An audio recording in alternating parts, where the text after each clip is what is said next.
Napoleon Bonaparte was born on August 15, 1769 in Corsica, just months after the island was transferred to France by the Republic of Genoa.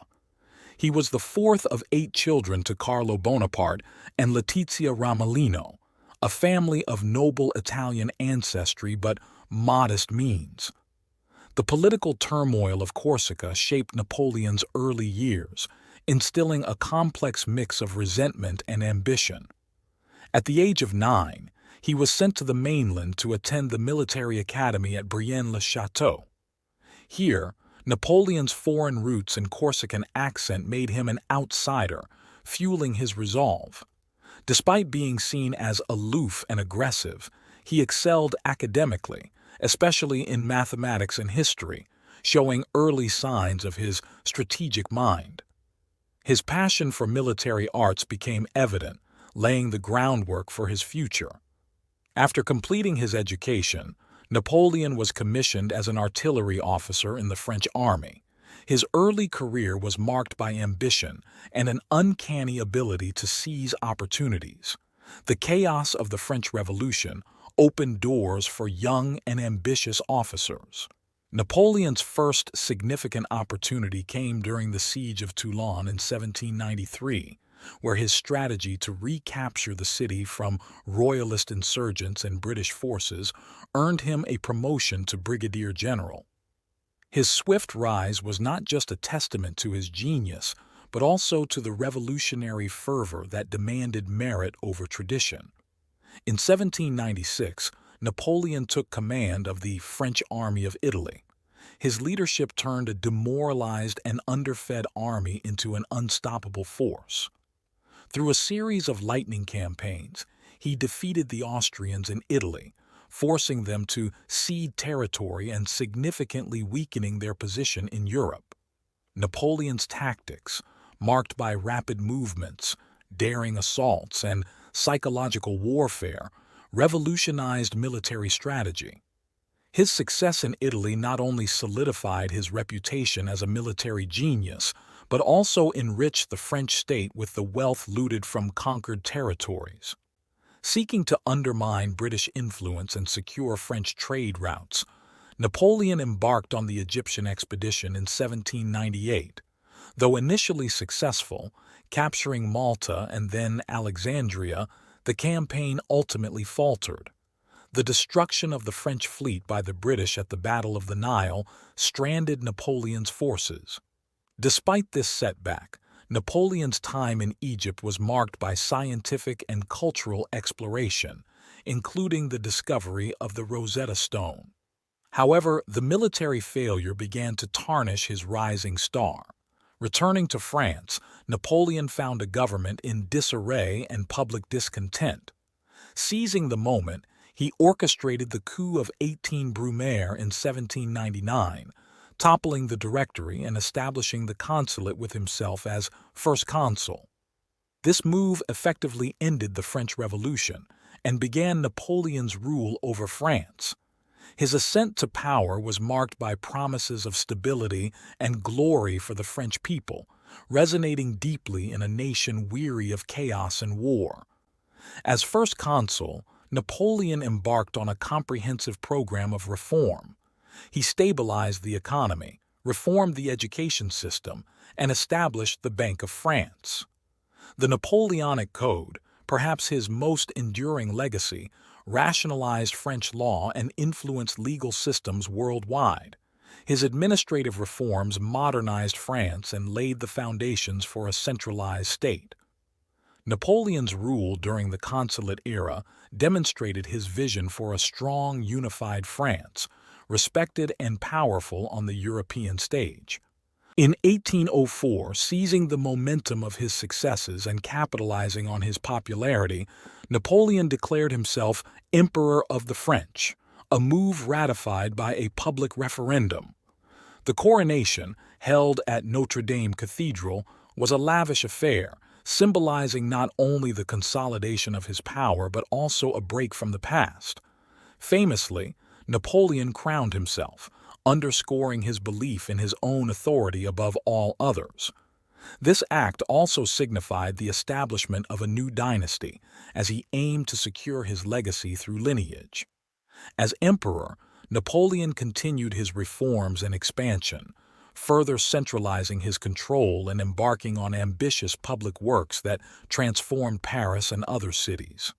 The Napoleonic Wars, 1803–1815, were a series of major conflicts pitting the French Empire and its allies, led by Napoleon, against a fluctuating array of European powers formed into various coalitions. These wars were characterized by the scale of the battles, the intensity of the fighting, and the unprecedented mobilization of national resources. Napoleon's military genius shone through in victories at Austerlitz, Jena, and Wagram, expanding his empire to its greatest extent. However, these successes came at great cost and stirred increasing opposition across Europe, leading to the formation of powerful coalitions against France. In an effort to cripple Britain's economy and diminish its influence, Napoleon initiated the Continental System in 1806, which banned European trade with Britain. While it had some success in damaging British commercial interests, the policy ultimately backfired. It strained relations with Russia and other allies, hurt the economies of occupied territories, and led to widespread smuggling. The Continental System's failure highlighted the limitations of Napoleon's control over Europe and sowed the seeds of discontent among his allies. In 1812, frustrated with Russia's refusal to comply with the Continental System, Napoleon embarked on the ill-fated invasion of Russia. The campaign began with a massive army of over 600,000 men, but was plagued by logistical problems, harsh weather, and Russian tactics of scorched earth and guerrilla warfare.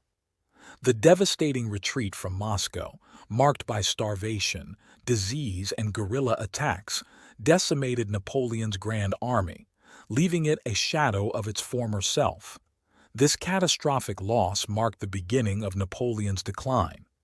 Following a series of defeats, Napoleon was forced to abdicate in 1814 and was exiled to the island of Elba.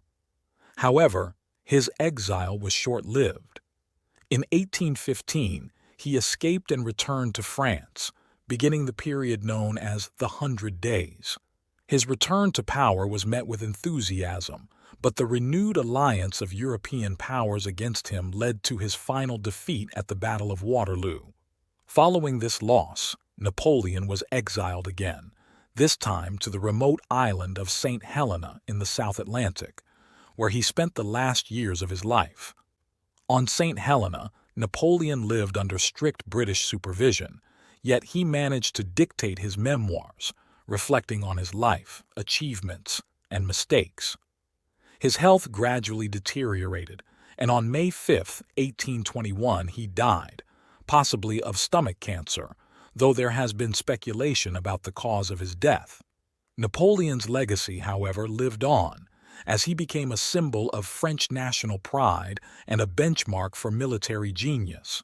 Napoleon Bonaparte is one of the most celebrated and controversial figures in history. His legal reforms, particularly the Napoleonic Code, have had a lasting impact on civil law jurisdictions worldwide. His administrative and social reforms modernized many aspects of European life. However, his ambition also led to years of war, immense suffering, and the eventual decline of his empire. Napoleon's legacy is a complex one, embodying the Enlightenment's ideals of progress and the darker aspects of relentless ambition and warfare. Napoleon's historical legacy is polarized. Hailed as a military genius and visionary reformer by some, he is criticized as a tyrant and warmonger by others. His rule brought significant advances in administration, law, and education, but also oppression, censorship, and relentless warfare. This duality makes Napoleon a subject of endless debate among historians, reflecting the complexities of evaluating historical figures whose impacts span both great achievements and profound costs. Napoleon Bonaparte's life story is a testament to the power of ambition, the complexities of leadership, and the dual nature of progress. His rise from modest beginnings to the pinnacle of power, his profound impact on the world, and his eventual downfall offer enduring lessons on the potentials and limits of individual agency. As we reflect on his legacy, we're reminded of the importance of balancing ambition with humanity, power with responsibility. Let's continue to explore and learn from the past, understanding the multifaceted figures like Napoleon who have shaped our world. Don't forget to like, comment, and subscribe to Story Luck for more inspirational and thought-provoking stories.